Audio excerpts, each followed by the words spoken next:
Dans cette 8e partie, maintenant on va se charger un peu de rendre le jeu vivant et de faire descendre les pièces automatiquement. Jusqu'à présent, en fait, c'est moi qui descendais les pièces avec la touche du bas, donc c'était un peu facile. Bon, pour le développement, c'est un peu obligatoire, mais là maintenant, on va rentrer dans le vif du sujet. Alors, bah, c'est parti, on va se rendre dans le code. Et ce qu'on va faire, c'est que bon, on va créer une variable, un timer dans le component DitMoon. Donc, je vais faire un 10 intervalle, time, intervalle ou timer. Et je vais le mettre à 0 pour le moment.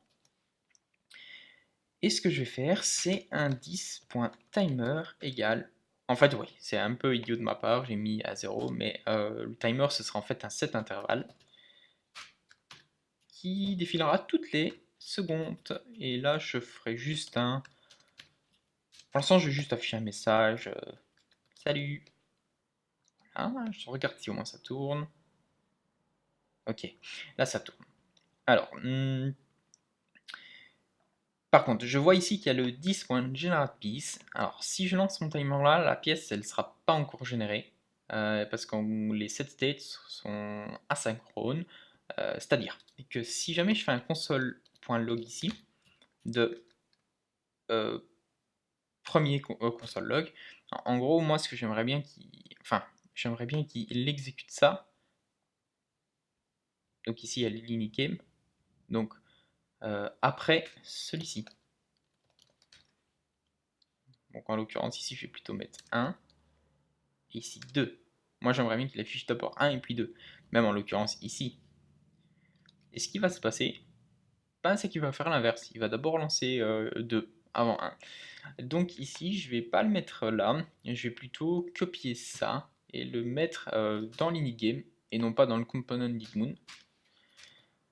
Comme ceci. Donc ça va rien changer à la chose. Hein. Voilà. Il y a toujours le salut qui démarre, mais au moins la pièce elle est générée.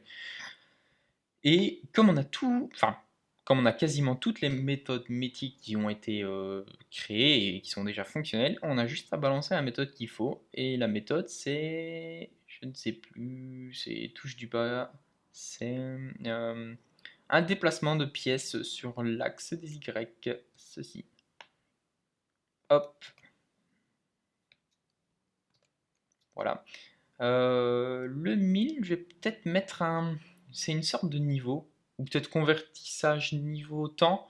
Je vais laisser comme ça, pour le moment ça n'aura pas d'importance. Et voilà ce qui va se passer.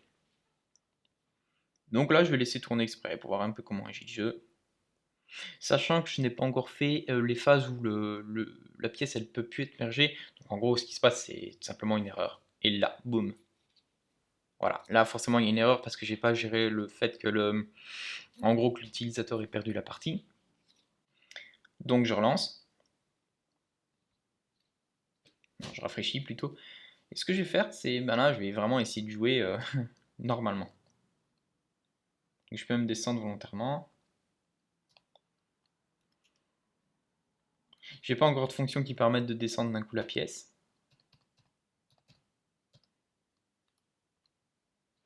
Voilà. C'est plutôt cool. Ok, bon, une seconde, c'est un peu lent. Hein. Ok.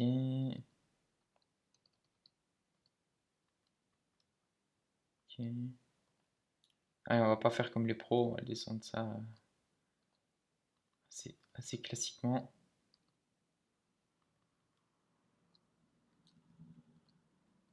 Hop. Boum. Boum.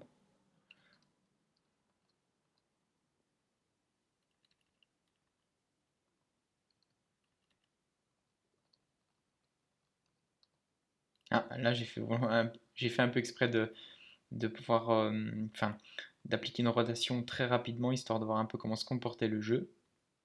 Donc là, je suis d'accord, je fais pas de code, mais c'est juste un peu pour tester. Parce qu'en fait, on avait déjà créé toutes les fonctions métiers. Hop, hop. Ah oui, un truc que j'ai pas encore généré, c'est peut-être le preview de la pièce suivante. Donc ça, c'est aussi un truc que je vais faire. Donc, par contre, je vais le mettre dans le code parce que c'est peut-être c'est pas quelque chose que je vais mettre forcément maintenant. Donc preview next piece.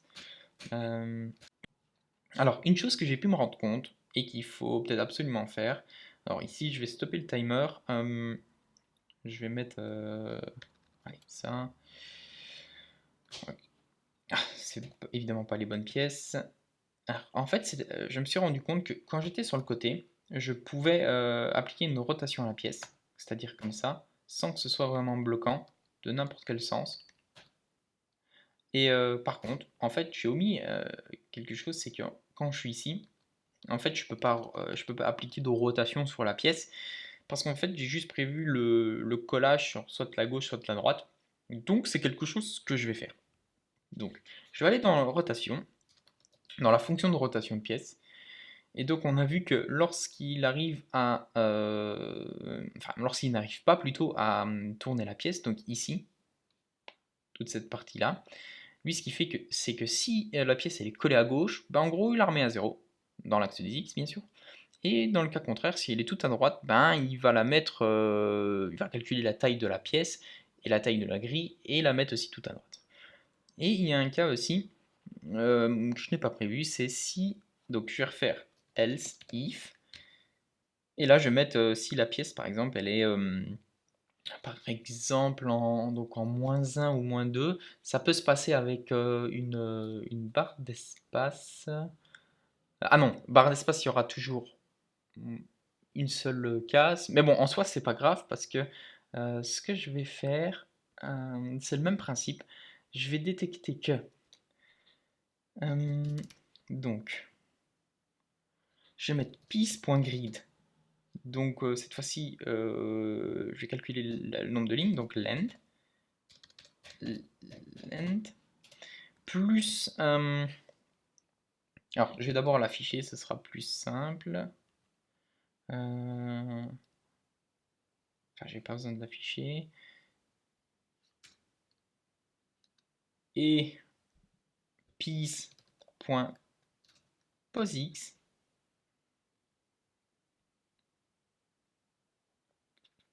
Je vais les afficher parce que je suis pas sûr. Faut que je comprenne bien ce qui se passe. Donc là, je vais mettre 8 piece plus. Là, je vais dupliquer. Là, je vais mettre POSX plus piece, hop, POSX.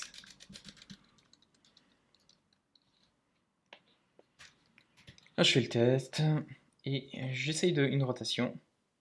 Et là, ça marche pas. Donc, 8 piece. Donc, c'est 3. Une fois qu'il a réussi à la tourner, bien sûr, c'est logique. Et on a 5 dans l'axe des X parce que c'est pas X, c'est Y, bien sûr. Alors.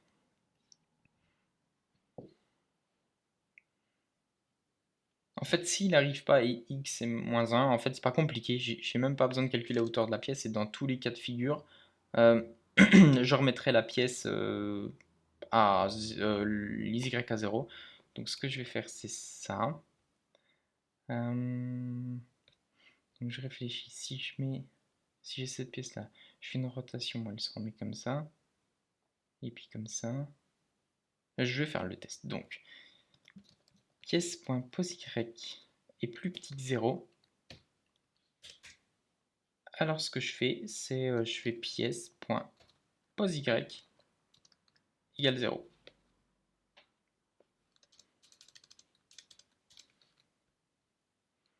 Donc si cette pièce-là que je la tourne,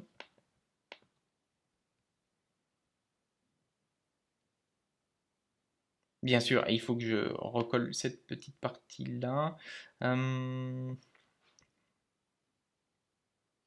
Alors, je me rends compte qu'il y a une partie que je vais pouvoir en gros fusionner. Je vais mettre une variable qui va me permettre de définir en gros s'il y a eu un recalcul.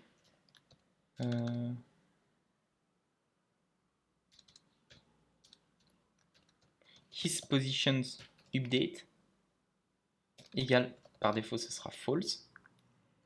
Et tout en dessous, si la position a été update, en gros ce que je ferais c'est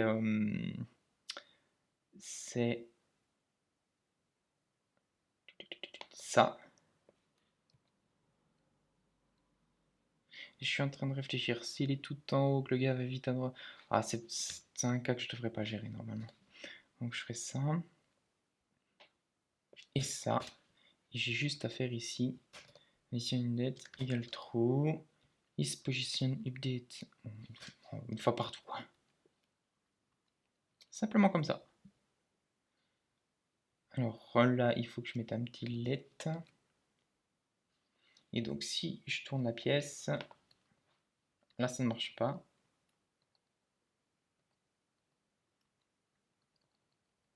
Ok. Ok.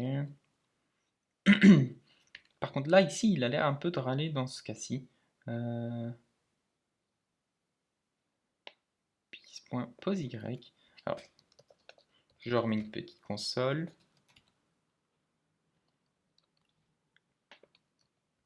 Ok, il rentre pas là-dedans. Alors, donc, normalement il rentre pas là-dedans. Et normalement il rentre pas là-dedans. Bon, je vais afficher le message d'erreur un peu plus haut. Donc ici. Moins 1. Ok, moins 1. Pis.pose Y. Donc si c'est plus petit que 0, normalement il est censé rentrer là. Alors, je vais mettre un message ici. C'est-à-dire en dessus, il y a un truc que j'aurais pas compris.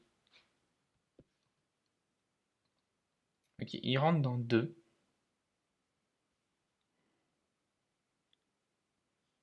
Ah, mais il doit pas, ok, il doit pas rentrer dans 2. Ok, pièce.land. Ah, mais oui, mais il n'y avait pas de notion. Comme du coup, j'ai changé aussi ça. Ici, il faut que je calcule aussi par rapport donc, à la largeur de la pièce, mais non pas par rapport à la. Oh, je pense que c'est totalement faux, ça. J'ai dû me tromper dans la vidéo précédente. Donc, c'est par rapport à la position x de la pièce. Donc, pis.pos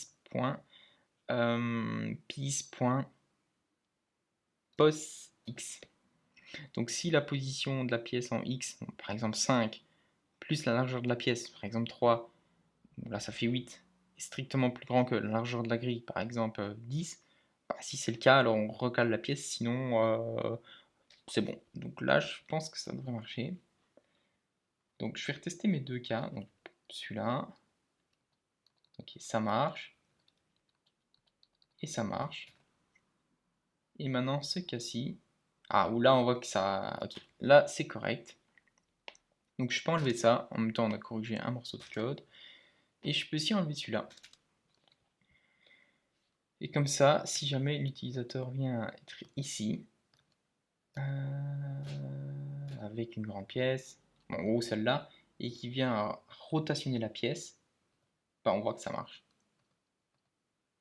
Après, ce qui se passe, c'est que lorsqu'on effectue une double rotation, bon, par exemple celle-là, donc là je fais droite-droite, en fait ça descend la pièce de 1 de plus. Et quand j'effectue encore une double rotation, ça remet la pièce non pas là, mais ici. Voilà, après c'est quelque chose de logique pour moi. C'est comme ce cas-là. C'est quelque chose, je pense, de tout à fait normal. Voilà. Donc je vais relancer le timer. Alors, time. Et ce que je vais faire, c'est une sorte de niveau assez grossier. Donc je vais mettre ici level. Par défaut, ce sera 1. Et je vais créer une petite fonction qui va me permettre de... Ici, je vais mettre timer function. Donc, qui va me permettre de convertir un niveau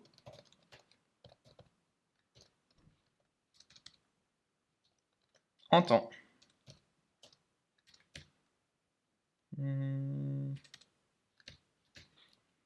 Par exemple, bon là, ça peut être bêtement un if, hein, if level qui serait passé en paramètre. Donc, si il est égal à 1, Alors la fonction retourne 1000. Else if level égale, on va dire 2, alors je retourne 500. Ok. Tout en bas, je vais même afficher ici level 10.state.level. Voilà, il a rebalancé tout le JS forcément.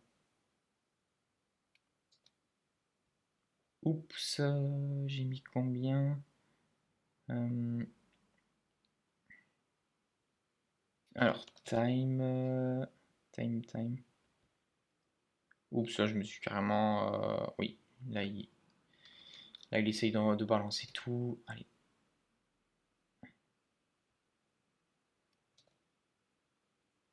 Ok. Alors, ce que je vais faire maintenant, c'est ici, je vais faire un convert level to time et je vais passer le. En fait, je vais juste le passer comme ça. Là, je vais le faire de cette façon-là pour pouvoir récupérer le 10. Et en fait, je vais faire un 10.state.level comme ceci. Là.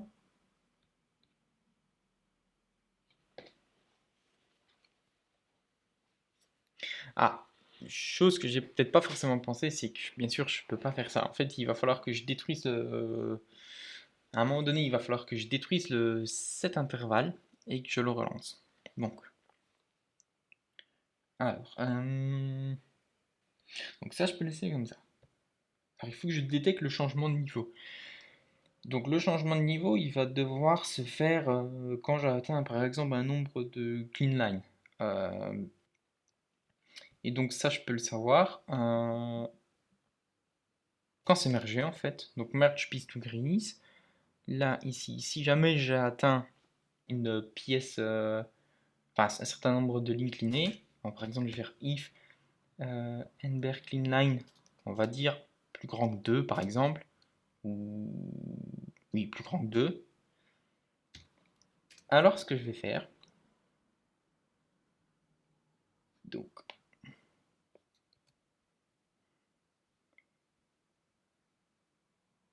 allez, merge, screen, alors, ici, je vais faire un reset set intervalle.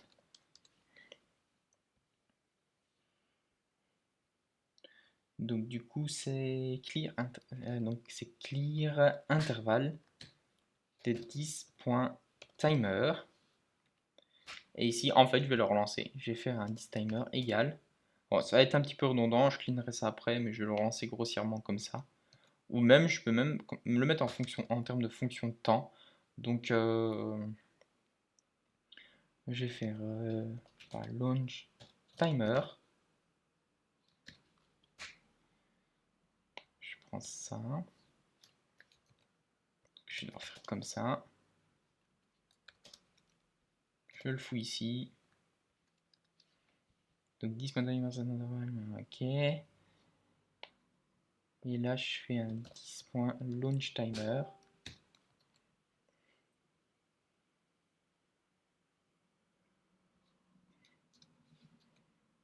Donc il va lancer ça et il va prendre en compte le convert level to timer.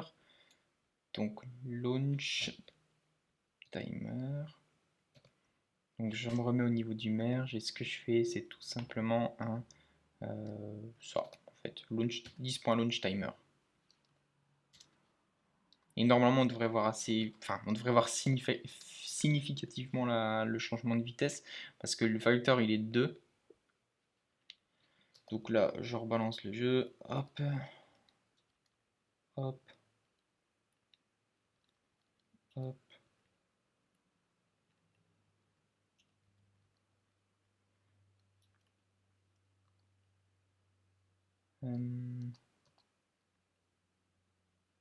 Hop. Ah, ça c'est cool. Donc là, il y aura seulement un. Ok. C'est comme ça.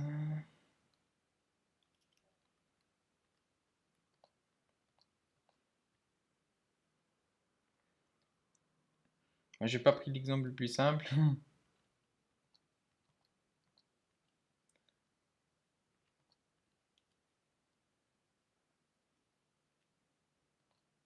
Ah, ici, il y a pas. Ah oui, non, c'est plus grand, c'est plus grand, c'est plus grand. J'ai rien dit. Ok. Et là, on va passer au changement de niveau.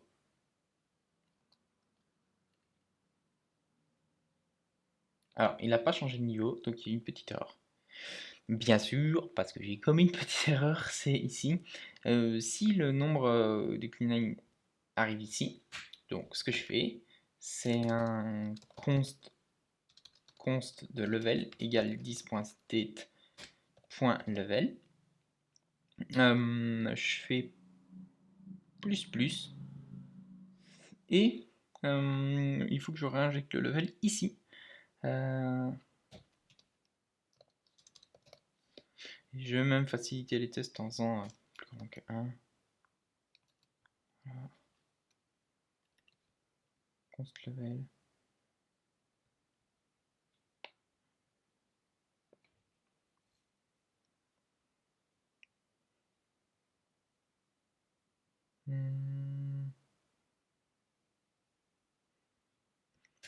Je vais le définir par défaut ici, let level égale 0, let level égale 10.state.level. Et juste faire level plus plus. Je cleanerai peut-être le code un peu après, je code à l'arrache là. Donc, hop, hop, hop.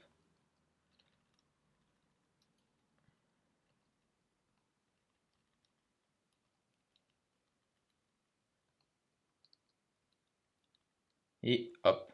Ah, là, le niveau, il est 2.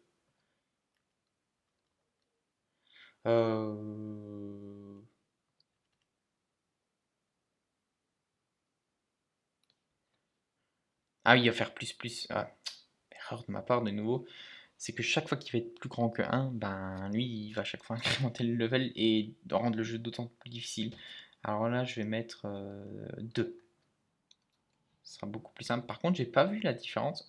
Histoire de rendre le jeu un peu plus simple, je vais mettre plus de hauteur. Et je vais accentuer en fait le timer. Je vais mettre 300.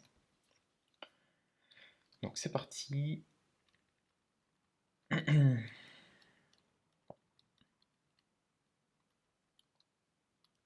Donc là, ça descend toutes les secondes. Tac, tac. Ok. Là, je vais déjà remplir une ligne. Donc, tac, il est toujours au niveau 1.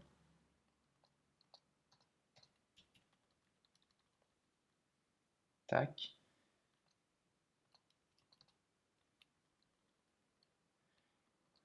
Hmm.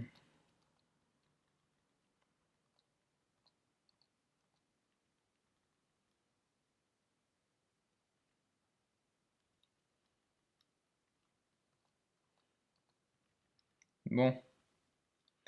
Bon, bon, bon, bon, bon, bon, bon. Allez, tant pis. Allez, passer au niveau 2. 2, 3. Je perçois pas la vitesse en fait.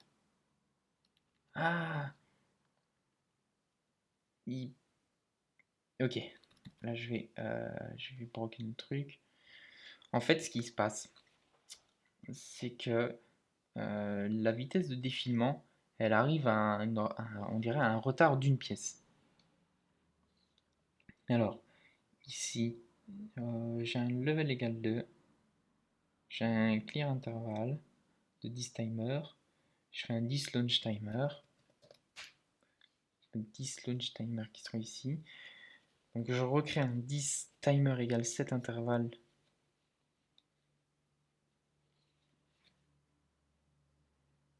Donc je recrée ça. Convert level to time. Convert level to time. Ah, en gros, oui, voilà, je comprends et c'est exactement le même principe, c'est qu'en fait ici, j'ai relancé le timer et j'aurais pas dû. En fait, il faut le lancer uniquement quand la pièce elle est régénérée, parce que sinon le timer se refait. Et ici, le state il s'est même pas encore mis à jour et la pièce elle c'est encore pire, donc même pas recréer que le timer il est déjà lancé. Voilà, là ça devrait le faire. Donc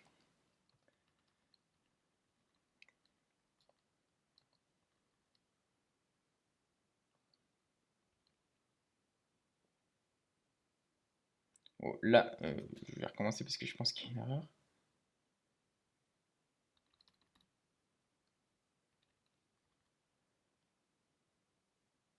Et là, il fait tac, tac, tac, tac. Alors, là, je pense qu'il y a une erreur. Encore. Que je n'ai pas anticipé. Alors, ce que je vais faire, histoire de débugger un peu tout ça. Ah oui, ok, je viens de comprendre pourquoi. En fait, ici, j'ai chaque fois relancé un nouveau timer, chaque fois qu'il y avait un merge de pièces. Mais en fait, c'est pas ce que je vais faire. De nouveau, ce qu'il faut que je fasse, c'est ici détecter le changement de niveau. Donc, bon, de nouveau, je cleanerai le code après, mais level change, par défaut, c'est faux. Et ici, en fait, je le mets à true. Et je dis que si le niveau a changé, donc if level change, alors je reconstruis mon timer. Donc du coup, la pièce elle va être mergée. Pouf. Là, c'est normal. Pouf. Donc on est toujours au niveau 1. Donc j'essaie d'aller au niveau 2 assez rapidement.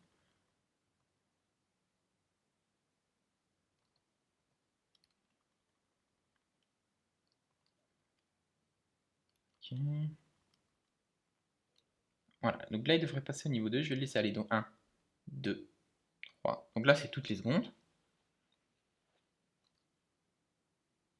Ok, et là on sent la différence.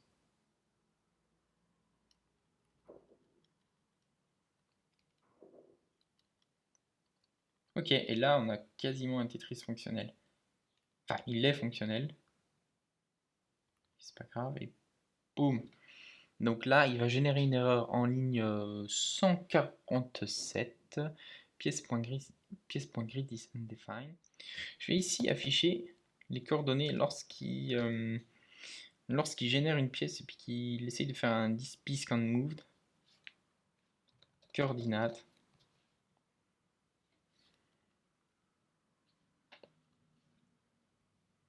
Donc jusqu'à présent, ça s'est bien passé.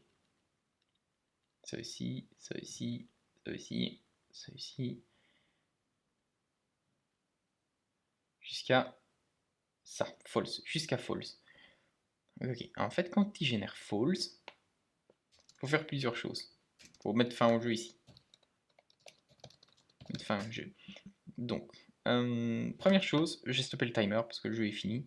Donc ici, je vais faire clear intervalle de 10.timer. Et qu'est-ce que je peux faire? Alors, on va remplir peut-être toutes les cases du jeu ou... Ah, déjà, normalement, si je fais ça, donc je vais réduire la grille à 5.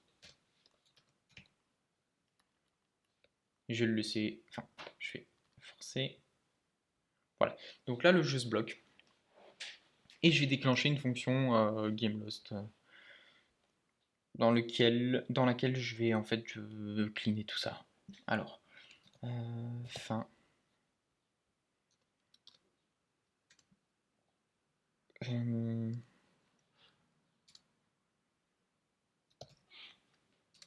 est-ce que je l'appelle comment est-ce que je l'appelle GameLost ou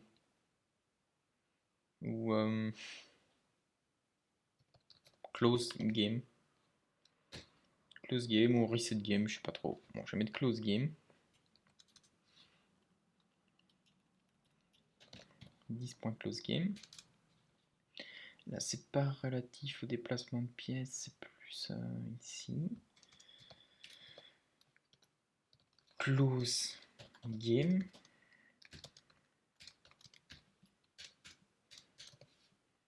Et là, je mets fin au jeu. Je vais clôturer cette partie-ci, parce que là, je vais devoir un peu réfléchir à ce que je vais mettre en place. Il y aura sans doute un peu de design, peut-être un peu les steps où l'utilisateur il peut choisir de commencer un jeu ou choisir le niveau de début. Mais là, j'ai déjà un truc qui est plutôt fonctionnel et je suis assez content. Voilà, je vous donne rendez-vous pour une prochaine vidéo.